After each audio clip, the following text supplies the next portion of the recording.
Minneapolis. Oh, love him. We're good friends. And please say hello to him. He's really a great guy. We've done a lot of events together. Awesome. All right, Dean. Best of luck to you, sir. Thank you very much. And you're going to do it live, I understand. You're going to write it and you'll do it live this Saturday. We'll be listening. Thanks. Take care. All right. Love you. Bye. Do it live! Right. Exactly. All right. 20 minutes after the hour, we roll along on the Stephanie Miller Show. I got her number off the men's room stall. 1-800-STEP-12.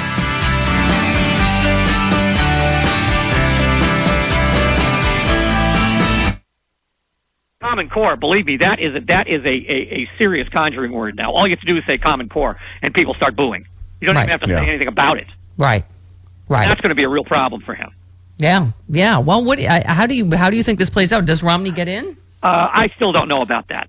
I don't know what they talked about this weekend. My guess at the moment is no, but I can't be sure of anything with that guy. Yeah. Were they talking about a VP slot? No. Which one of those guys is going to be the vice president? Exactly. Anything. Nobody. Neither. I don't know. I thought one of them would come out with deflated balls, Charlie, but maybe not. There we go. Yeah, right. What? It's Super Bowl week. That's right. Famous sports writer Charlie Pierce. Yeah. Are you going out to Phoenix, by the way? I am not. No. And even if I was, I couldn't right now. So. Oh, that is true. No. I'll be watching at home like everybody else. Watching the properly inflated balls. What? You heard Tom Brady? We heard his feelings with all this talk about his balls. He was very odd in that press conference. Yeah. Yeah. What? So obviously, a lot of people clearly feel like this was cheating, but obviously the Super Bowl is going to go ahead. They're saying they won't do anything about it till after. It's a corked bat. It's a hockey stick that's curved a couple of inches beyond the league limits. It's an emery board and a pitcher's glove. It's nothing. It's turned into this media thing because that's the way because we are a nation of infant. Well, it turned into a media thing because there was no football game last weekend. Well, that helps too. Media day is today out there, right? Which is a fiasco, on its own. But with stuff like this today is going to be incredible. I was saying I think more people are going to be rooting for Seattle just because they feel like I think that's probably the case. I think that's exactly the way the Patriots want it. Yeah. Go Patriots though. Yeah, there you go. Yeah, I lived in Boston, never lived in Seattle, so yeah. By the way, speaking of cheating, did you see Lance Armstrong said about doping? Yeah, I'd probably do it again. I think most of them would. Yeah. If it were 1995 again, yeah. Yeah, he said it's a complicated question. My answer is not a popular answer. If I was racing in 2015, no, I wouldn't do it again because I don't think you have to. If you take me back to 1995 when it was completely and totally pervasive, I'd probably do it again. People don't like to hear that.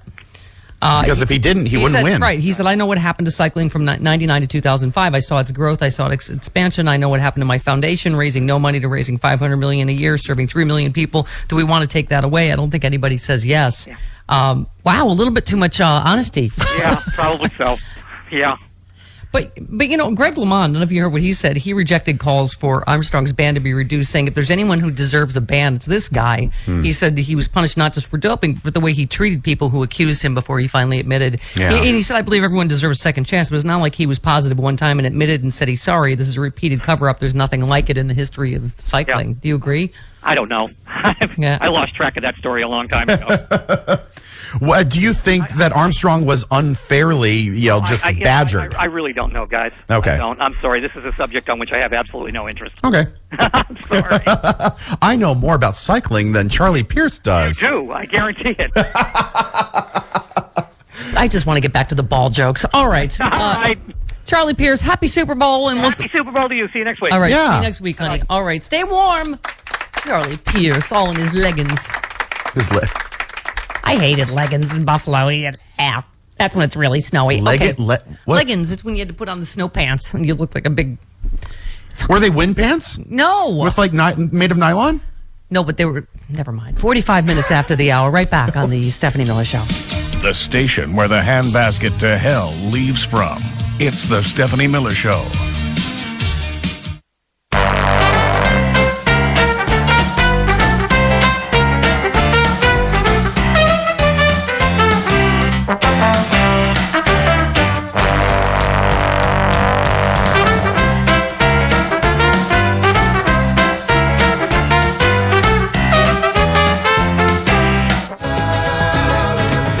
Stephanie Miller.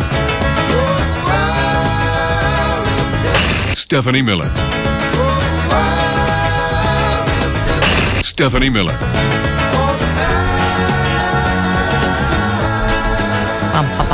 It is the Stephanie Miller Show. Welcome to it. 25 minutes after the hour. Coffee with Carlos Alazraqui, comedian extraordinaire, coming up in just a few minutes. That goes well with National Blueberry Pancake Day. Yum. Which is today. Oh, my God. Didn't know. Thanks. Yeah, there you go. Why aren't you making us some pancakes? Because I am a crappy little woman. I would rather swear in the workplace. There you go. Ed in Las Vegas, you're on the Stephanie Miller Show. Hello, Ed. Yeah, hi. Hi. Is that Clive and Bundy Ranch an example of a U.S. no-go zone? Meaning? You know, the cops don't want to go in there.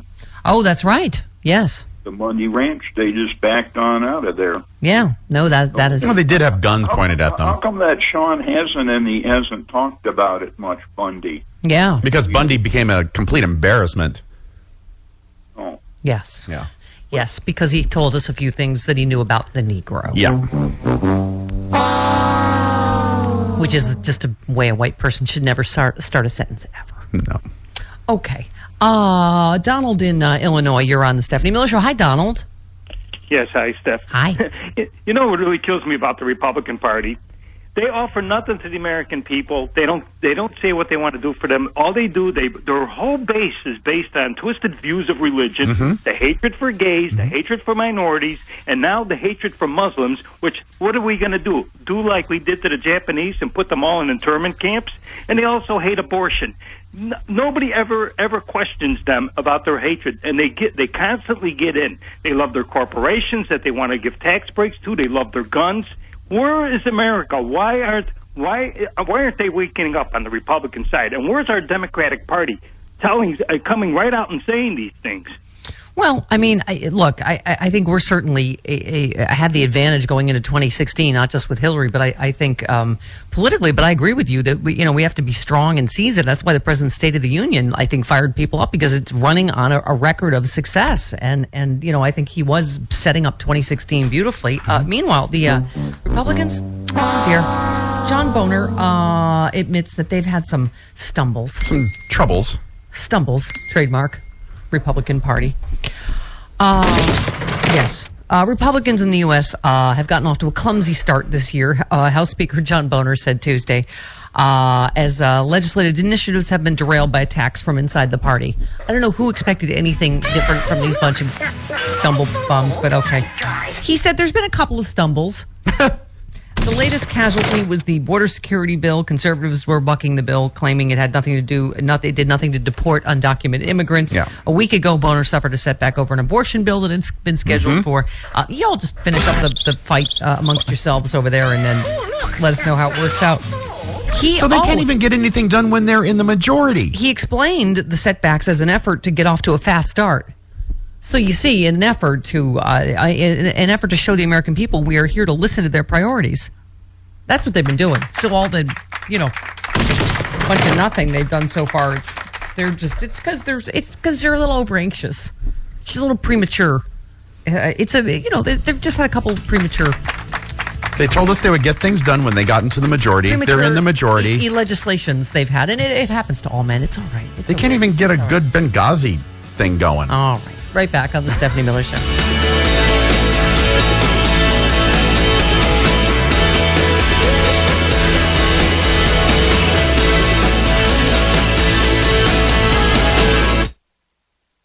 You know how some people speak jive, Jody Hamilton? Bob Cesca speaks Palin, which is one of the reasons I love him. Speaking of dreamy, hunky men, why, Bob Cesca joins us now. We interrupt this program to bring you a special broadcast. You're cute and I love you, Bob Cesca. Where you coming from?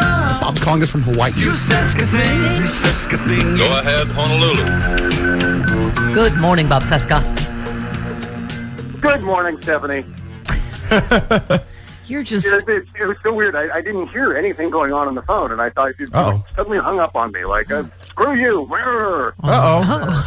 That's me playing hard to get, Bob. I'm glad it worked. It's great to be on with Jody again, and I was noticing the shoulders on her Bob Mackie jacket. Now, they're so wide that if I reach my hand out the window right now here in Hawaii, I can tap her on the shoulder. Yes, you can. Yes, you can. Yes, you can. Bob, I said one of the many, many reasons I love you. Some of them were very base and animal, as you know, and others are because you, so like some people speak jive, you speak Palin. You are as obsessed. I speak jive. Oh, good. Okay, you are as obsessed with her at this point as I am. You wrote your handy guide to the most epic Sarah Palin speech ever, and you know of what you speak because you actually even have gone through like the Sarah Palin channel videos and all of it. You've seen a lot, right?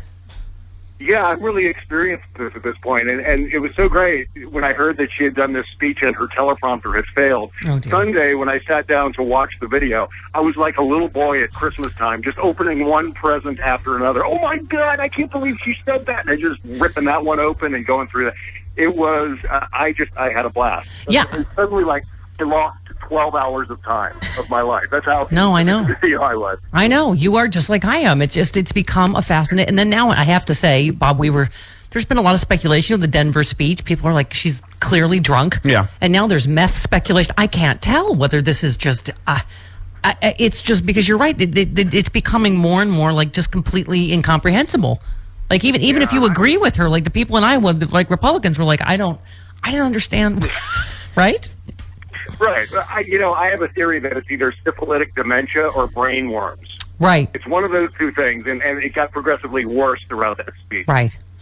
Yeah, you said Palin was simply devolving into a proto-hominid subspecies right before our eyes. And you said under normal circumstances, her speeches are composed of patriotic Mad Libs combined with what can generally be defined as wholesale gibberish. But this one was just, as you say, off the charts weird. Right? Yeah, and you say...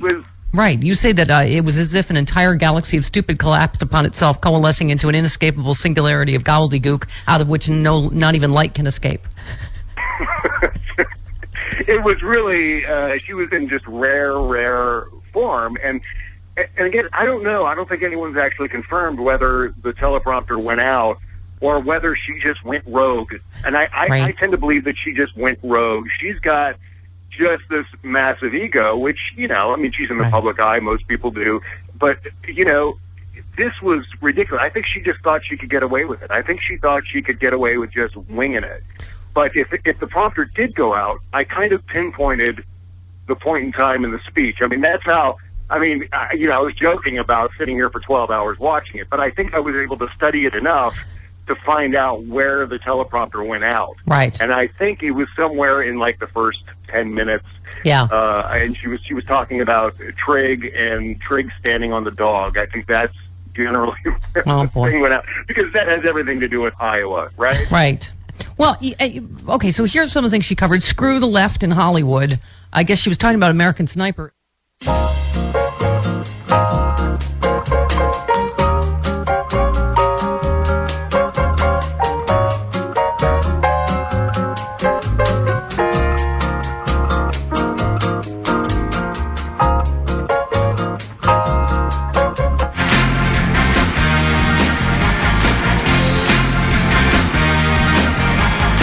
Stephanie Miller. Whoa, somebody just got cuter.